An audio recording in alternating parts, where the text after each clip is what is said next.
Example, at a mountain observatory located 4,000 meters above sea level, the atmospheric pressure is measured to be 450 millimeter mercury. The temperature at sea level is 18 degrees Celsius, and the temperature drops at a rate of 6 degrees Celsius per 1,000 meters of elevation. Assuming the air behaves as an ideal gas, what is the atmospheric pressure at sea level?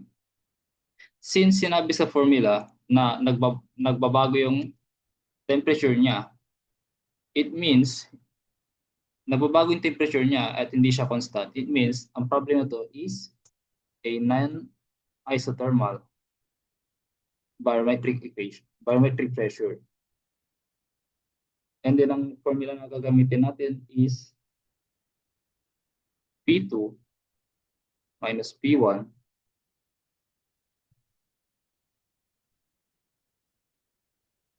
P2 is equals to P1 multiplied to initial temp minus lapse rate multiplied to height, to given height over initial temp raised to gravity multiplied to molecular weight of air over GC RB.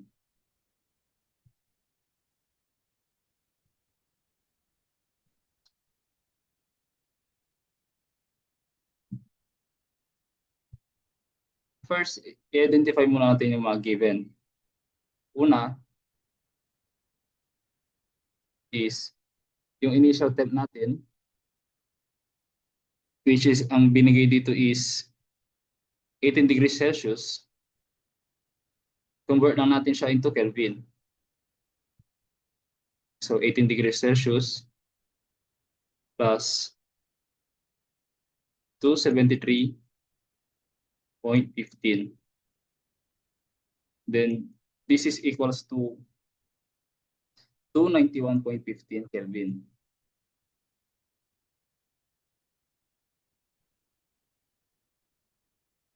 And then yung lapse rate naman natin is i-divide lang natin yung temperature drop sa per meter, which is 6 degrees Celsius over 1,000 meter.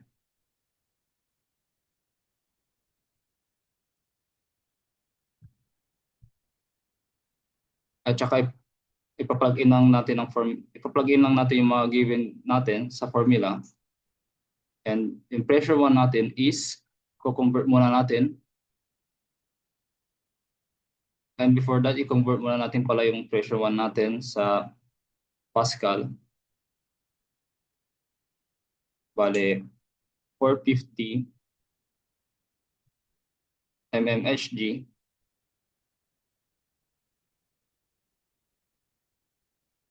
multiplied to sa kada 1,325. Papakirap ako dito. Pascal is merong 760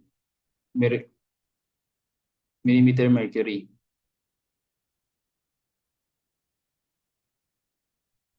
And this will be cancelled out.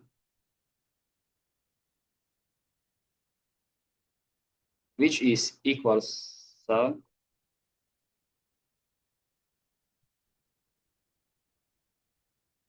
59,995 Pascal.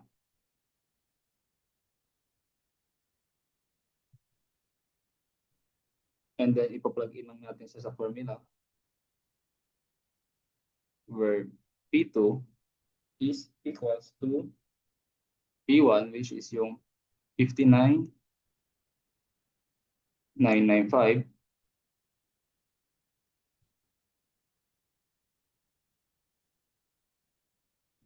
multiplied sa initial temp natin, which is 291.15 Kelvin, minus yung lapse rate natin, which is 6 degrees divided by 1,000. And then multiplied sa given height, which is 4,000 meters.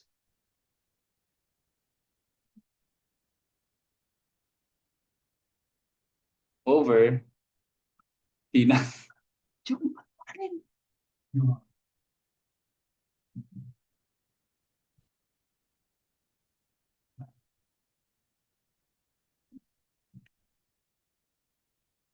raised to GMW over GCRB 9.81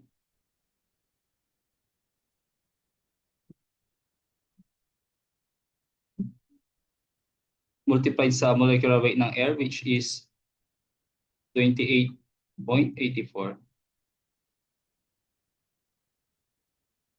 over yung GC natin is 1, and then multiplied sa ating gas constant, which is 8314,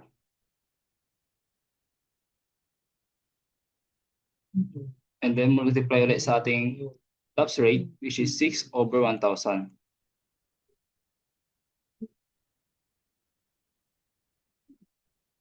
Therefore, P2 is equals to,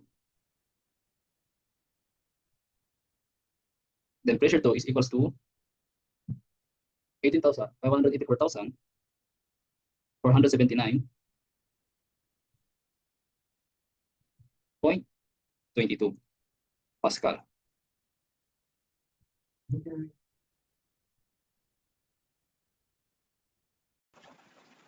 So here's an example of a barometric pressure. At sea level, the atmospheric pressure is 101,325 pascals. On a mountain summit, the pressure is 80,000 pascals. Assuming the temperature is constant at 15 degrees Celsius, estimate the height of the mountain. So here are the given. Yung pressure 1 natin, pressure 2, and yung temperature na 15 degrees Celsius, which is i-convert natin sa Kelvin. So ang value na nito ay 288.15 Kelvin. And yung molecular weight natin na 28.84 kilograms per kmol.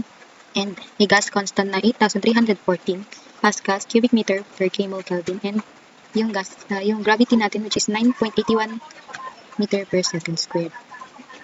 So, solve na natin. Gagamitin natin formula is yung isothermal formula, which is yung pressure 2 is equals to pressure 1 exponential raised to negative G molecular weight times height over yung gravitational constant times gas constant times the temperature. So, let's just substitute the given sa ating formula. And makukuha natin yung sagot na ng height, which is 1,964.6 meters. So, yun yung height ng mountain. At sea level, the atmospheric pressure is 100 kilopascal and the temperature is 22 degrees Celsius. As you ascend a mountain, the temperature drops at a rate of 6.5 degrees Celsius per 1,000 meters. What is the atmospheric pressure at an elevation of 3,000 meters? Assume the air behaves as an ideal gas. So, ito yung ating gagamitin na formula, which is yung non-isothermic kasi dalawa yung binigay na temperature. So, ang hinahanap natin dito is yung pressure 2, which is yung atmospheric pressure at an elevation of 3,000 meters. So, P2 is equals to P1 multiplied by the temperature at sea level minus yung lapse rate multiplied by height over yung temperature at sea level raised to gravity multiplied by molecular weight of air over 1 GC multiplied by the gas constant and the lapse rate.